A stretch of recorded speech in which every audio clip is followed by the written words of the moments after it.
Hello, everybody. I have been a busy boy. Let me turn the fan off. And so I haven't gotten a chance to speak on this, and it has been beaten to death. I am obviously, you can read the title, Kingston. But I don't want to talk about the drama. We already know. He was in the right, they were in the wrong. It's not really a pick sides, it's really a, can you have cognitive function in your brain to know that one person didn't do things wrong and got kicked unfairly. What I want to talk about is after effects, because this is really interesting. This is like the first big rivals drama. Like, we've had smaller stuff, like the support strike and things like that. We've had smaller things, but nothing huge like this. And so I want to think about, like, I think this will be a telltale sign of how we go moving forward. Because we'll either forget about this in 2 months, or Zaza is going to become like a slow for Widow players and a slow for throwing. Like, if you ever start throwing, people will just start saying, oh, we're playing for the vibes, or the thrower's going to start joking about playing for the vibes. And you're going to be like, oh my god, I can't believe I got a Zaza on my team. Like, that's what that's going to go. She's going to be the beacon of throwing. I think that's either going to happen, or we're just going to forget about it. And just forgetting about it is better for the community, even though the other one's funnier. Oh, sorry. Let me say right now, don't send hate. People are already doing it. You don't need to add on to it. I have to say that because I feel like I have to. So, yeah. But one is more toxic, and Rivals is already known for being a toxic community, so to have a more toxic mindset, especially with this one person in mind, could be worse for the outlook and how the Rivals community, how toxic it already is. And then that's just like in its own bubble, though. I want to talk about these three people. These three people who bullied him, just genuinely bullied him, even when he didn't talk. How are they going to have a career after this? I feel like you go one of two ways. You ignore everyone and you pretend that everything's fine. You lean into it, or you quit Marvel Rivals. Those are my only three ways. Like, if I was in their position, that's what I would feel like my only three options are. And like, I want to break down all of them. Ignoring it is probably the best. Their viewership will probably go down once people stops hate watching them, but it gives them a chance to rebuild without like the negative taint of that situation on their career. Leaning into it, the worst one, the worst option, okay? Because as an influencer, as someone with a large audience, people will naturally do what they do. This light is fucking everything up. I look awful.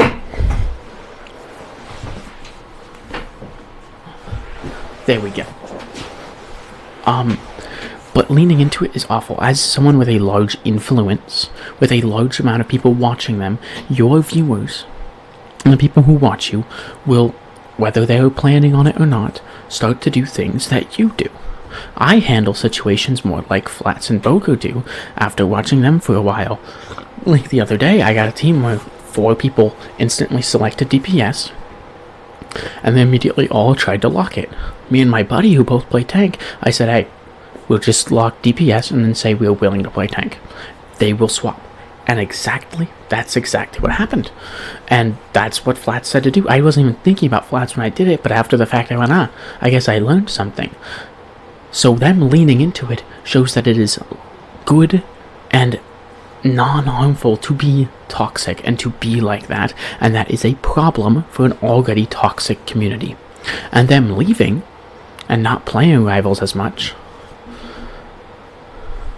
well, I mean, they saved their career. People will stop hate watching them just to say never to pick up Rivals again and hating on them for this situation. But it's probably bad for their overall viewership. It's bad for them in monetization. They're partnered with Marvel Rivals, which we're going to get into, because I think that's also a big one, that they're partnered with Marvel Rivals. That's a big thing that we got to talk about. And then, on top of that, it probably would get rid of some of the toxicity.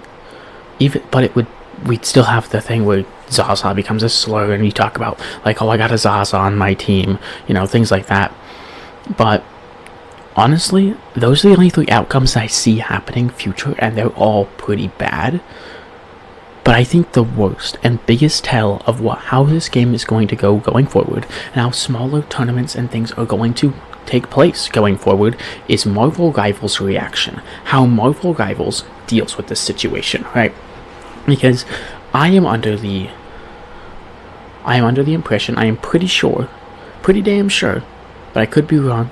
I always like to say that I could be wrong, just in case I'm an idiot, that this tournament was like sponsored, it was affiliated with the actual Netties, with actually Marvel Rivals. It wasn't just the tournament happening in Marvel Rivals. Marvel Rivals was affiliated with it, and that's how they got the money for it. They allowed this to happen. At the end of the day, they're running the tournament. The tournament organizers and Marvel Rivals take some responsibility for this happening. For him being booted out unfairly and unjustly, and them telling him to kill himself, for him to off himself. All of that stuff. All of the shit that they did, they take some responsibility for it. And even if the tournament isn't run or like funded or anything by Marvel Rivals itself, almost everybody on that team is a Marvel Rivals partner. In specifically, CC and Zaza. They are both Marvel Rival partners. Partnered with Marvel Rivals. It's on their Instagram, it's on their Twitch. Maybe not CC. I didn't read super hard with CC's, but I know Zaza's because I was looking at it, and Zaza had, like, what are you gonna do? If they let that fly, if they let things like that just happen, and they don't care, then the community will never get better. We know that their promise is to go in on bans and have stricter bans, and we're really going to crack down on toxic behavior and throwing and lord farming. It's all just words to keep us happy, right? Because they said they're going to crack down on lord farming. But I mean, every time I report someone for lord farming, the only thing that happens is that they get restricted from competitive, and we all know that the restrictions from competitives are like 15 minutes. I got restricted from competitive. Oh no, I guess I'll just play a quick play match and then jump right back into competitive. Oh no, like, they don't do anything. And so if they don't do anything here, we know that it sets the precedent that they will not ever do anything, giving us free reign to do whatever we want, and the community will get more toxic and the game will get worse because the people playing it will have more freedom to just do anything however they want. Like, the long-term effects of this first big, huge drama that's in Marvel Rivals right now could be either great for the game. Marvel Rivals could respond, unpartner with these people, say, hey, we condemn these actions, you shouldn't treat your teammates like this, and then get them kicked out of a tournament because they wanted to win. And like, give the community hope that, they listen to us, they want us to have a good community and a good tournament space and a good casual space as well as a competitive space, right?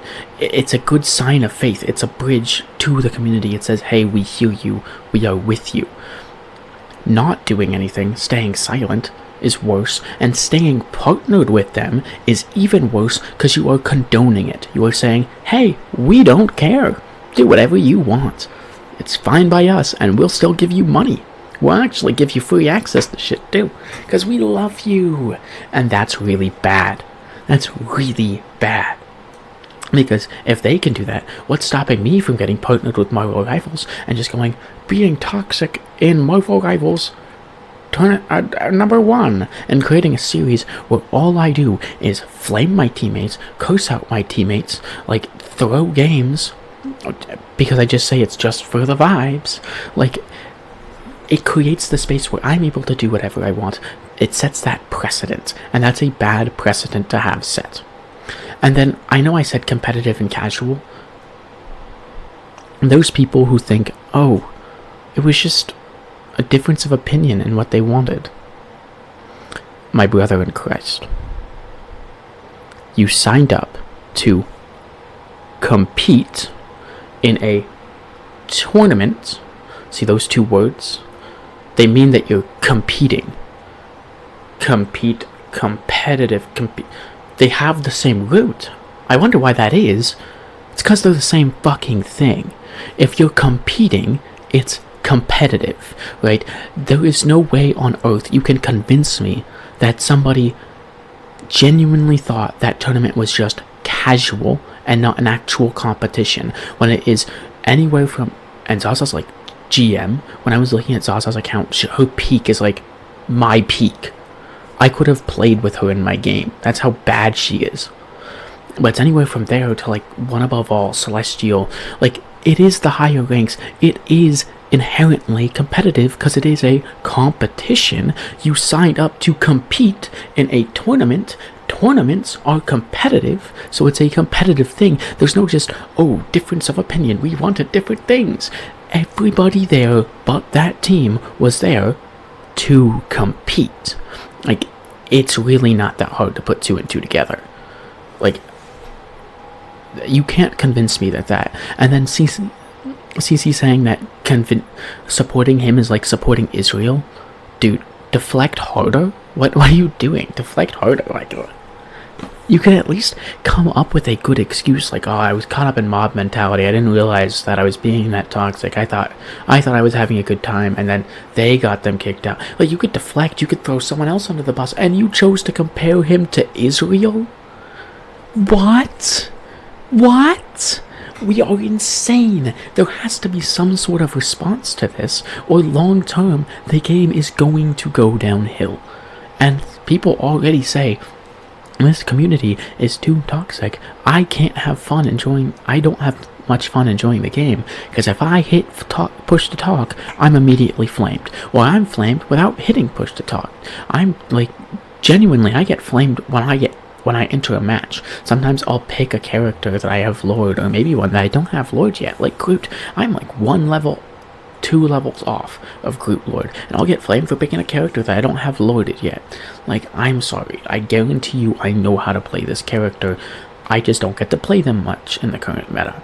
I get run down by like Deadpool and shit, and so I swap to something else. I'm sorry. Sorry, I don't get to play them much, but I know how to play it, I swear. That will only get worse when the precedent that you can do whatever you want and nobody will care gets set. If that gets set, God, I hope it doesn't. That's pretty much it, man. I just think that there's 3 things that come from it. Inside meme, where we never let this die, and like this becomes part of an inside joke within the larger Rivals community, that it's like the Zaza, you got a Zaza on your team or something. How they're gonna cope with it, either by leaving, going into the rage bait, like leaning into the rage bait, or just pretending it doesn't exist. And 3, Rivals has to say something, and if they don't, it is awful. It is awful for the long run of this game. Those are my opinions. Honestly, I don't think the actual situation needs to be talked about anymore. I just talked about it a little bit. I wanted to focus mainly on the after effects, but it's been talked to death. There's a few videos. I will link his original video because it is really good in the bottom, and then you can watch. I guarantee you've watched it. It's got tons of views. It was like at over 80,000, not 80, over 800,000 views the last time I looked at it. Crazy views. I saw a bunch of people supporting him. That's great. They supported him. They gave him a bunch of donations in his stream.